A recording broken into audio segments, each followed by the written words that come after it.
موږ ټول انسانان په یوه رنګ کسو موږ ټول انسانان په یوه رنګ کسو نه ګورو سړي سړي ته ننګ کوو خلک د کاژه را سره ځي په نیت موږ به د اخلاص په توره جنګ کوو.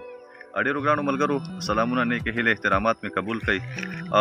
غرم بیټنی سره ناسته دا د موږ ډېر ګران یار ده او داسې یو مزایه غونې شاعر ده. مخکې مې یوه ډېره ښکلې ویډیو جنې کړې وه او اوس تاسو ته یو بله ویډیو جنې کوو.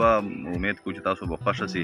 دی به خپل ښکلي کلامونه در سره شیر کړي، د عید مبارکي به هم درکړي.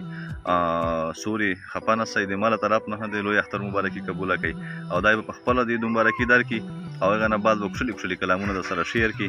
تاسو به ټول ملګري خوندونه جنې واخلئ.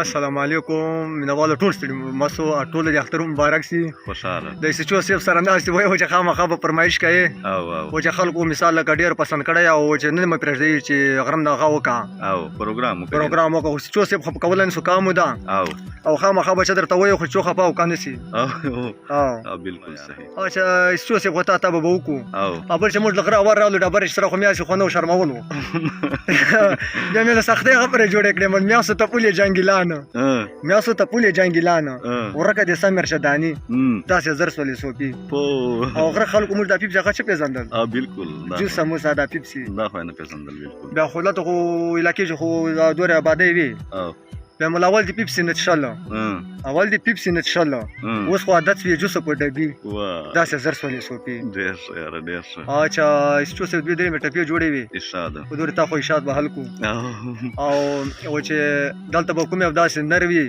الله لاس خوشوروا چې زر په ما باندې پیپسي او چې میانا الله لاس خوشوروا ماشاءالله ماشاءالله او مې دا جوړو چې کله غرم دې پکاريږي ناری وای ناری چې د ګنټې خو په شونه کړې میانا کاژه کا وکاژه کاژه کا وکاژه. اچھا اینه خپل شهر سره او